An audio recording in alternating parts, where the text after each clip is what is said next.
Berarti kalau ada 4 minggu, 4 juta, 5 juta teman-teman. Mantap. Bagaimana? Masuk?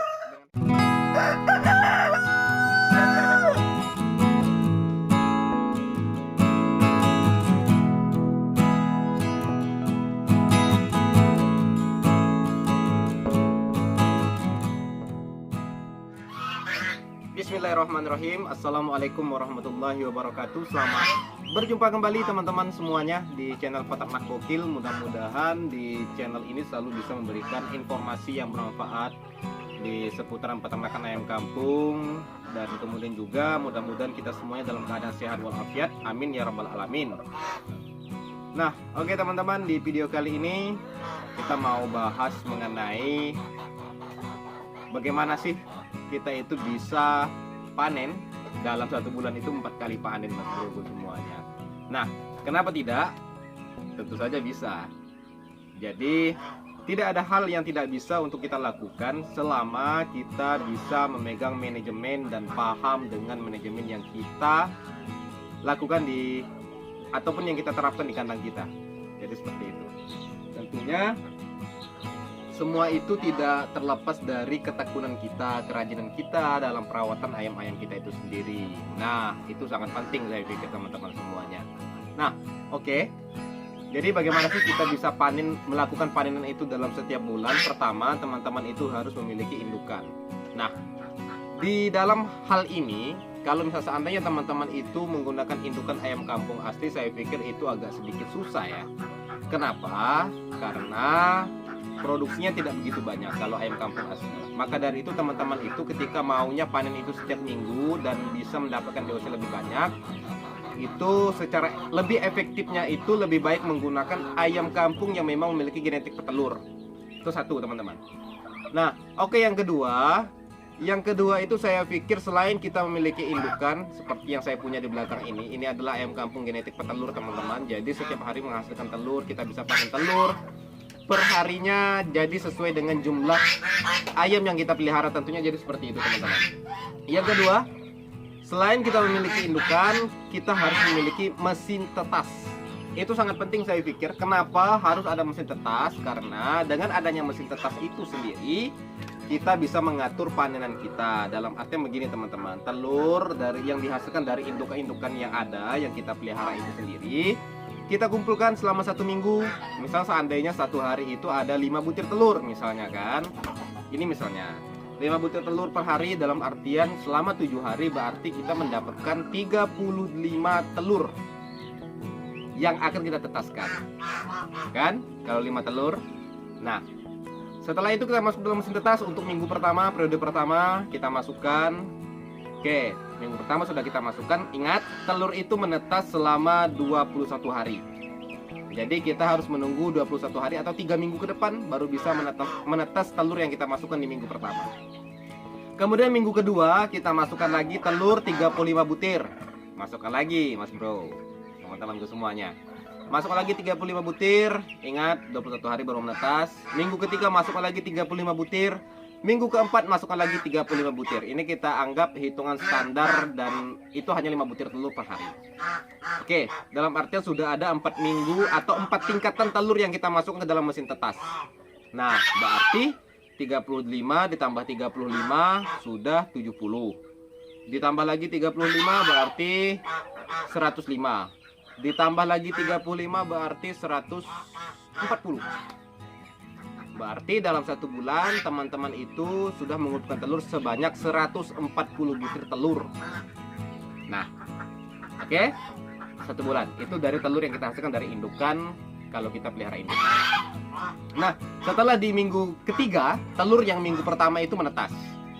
Menetas dalam artian kita ada jeda 1 bulan pertama kalau kita masih awal untuk memulai. Jadi seperti itu. 1 bulan pertama itu kita zong, ibaratnya seperti itu, kosong DOC. Di bulan kedua atau di minggu ketiga setelah minggu pertama kita masukkan telur tadi, kemudian telur itu mulai menetas.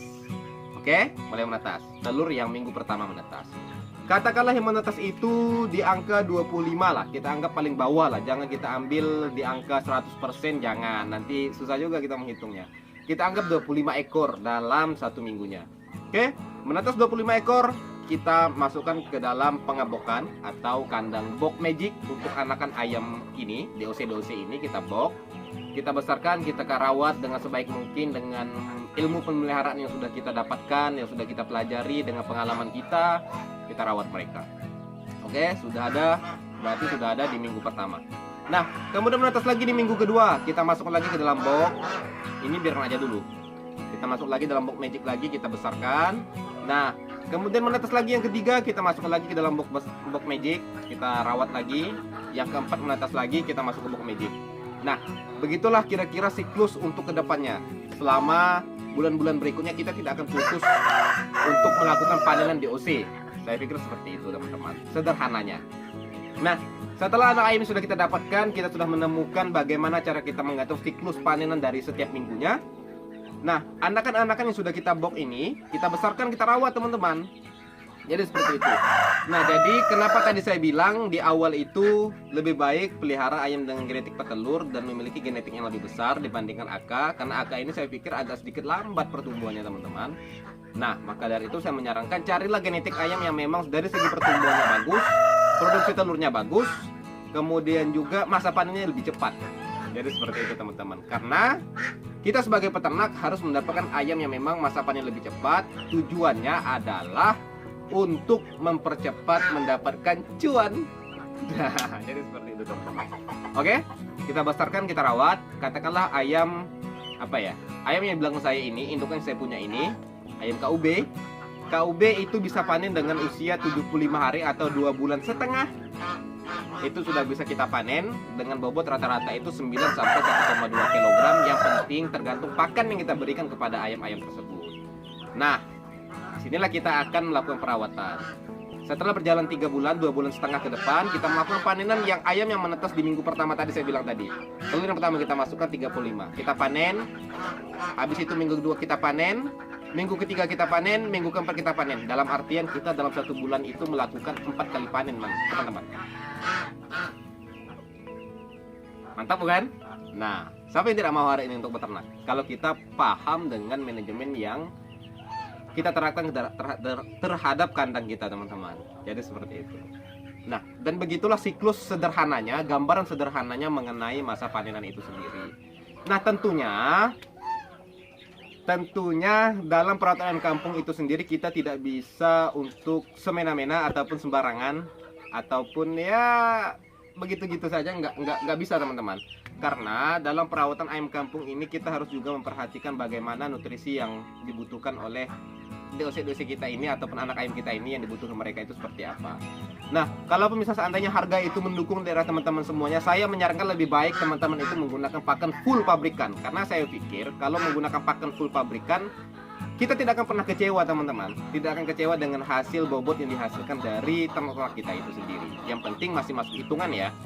Nah, saya juga merasa kasihan kepada teman-teman semuanya yang memang ada itu yang komen di bawah kolom komentar kemarin itu, Bang, kalau daerah saya itu sendiri Bang, ayam itu dibeli dengan per ekor Bang, bukan pakai kiloan. Jadi dalam artian beli 1 ekor. Nah, itu juga agak sedikit susah saya pikir teman-teman dibandingkan dengan jual kiloan. Tapi nggak apa-apa lah, yang penting teman-teman itu sendiri tetap berikhtiar paling tidak, walaupun bukan untuk usaha kecil-kecilan, tapi untuk konsumsi sendiri itu juga bisa. Jadi seperti itu teman-teman. Nah, oke. Setelah kita melakukan panenan 25 ekor katakanlah, itu dalam 1 bulan kita panen 4 kali panen. Setiap minggunya itu 25 ekor yang dapat kita panen. Bobot rata-rata misal katakanlah 1 kilo berarti 25 kilo dalam per minggunya. Kalau dihargai dengan harga 50.000 per kilonya, nah berarti kita mendapatkan per minggu itu 750 teman-teman. 1.250 teman-teman. Nah, 1.250 kita dapatkan dalam per minggunya. Berarti kalau ada 4 minggu 4 juta, 5 juta teman-teman. Mantap. Bagaimana? Masuk dengan hitung-hitungannya. 5 juta katakanlah kita anggap untuk potong pakan itu 2,5 juta. Nah, 2,5 juta ini khusus untuk pakan atau 3 juta untuk pakan. Berarti masih bersih 2 juta lagi dalam setiap bulannya yang teman-teman untungkan. Nah, jadi saya pikir teman-teman semuanya dalam peternak ayam kampung itu yang penting teman-teman itu paham bagaimana manajemen untuk di kandang kita, kemudian pengaturan siklusnya maunya seperti apa teman-teman. Dan yang tidak kalah pentingnya itu adalah arah beternaknya maunya kemana. Apakah maunya di pembesaran atau maunya di indukan. Kemudian dari indukan ini kita menciptakan DOC, menciptakan pembesaran untuk kita pedaging kita, kemudian untuk telur bisa saja teman-teman. Yang penting arah dan tujuannya itu teman-teman pahami semuanya. Maka dari itu saya pikir setiap peternak ayam kampung kalau paham dengan manajemennya, paham dengan siklusnya, tidak ada peternak itu yang rugi teman-teman. Yang ada malahan setiap peternak itu akan merasakan keuntungan dan manfaat efek dari beternak walaupun skala kecil seperti ini, tapi saya pikir ayam kampung ini harganya cukup lumayan mahal. Jadi saya pikir sangat prospek kalau kita untuk beternak ayam kampung pada saat ini. Jadi pantang menyerah untuk teman-teman yang baru memulai ataupun sudah memulai. Saya pikir sekian sharing kita hari ini mengenai bagaimana bisa panen 4 kali dalam 1 bulan dan bisa mendapatkan hasil maksimal. Mantap. Billahi taufiq wal hidayah. Wassalamualaikum warahmatullahi wabarakatuh. Salam dari kami, Kandang Peternak Gokil. Mantap.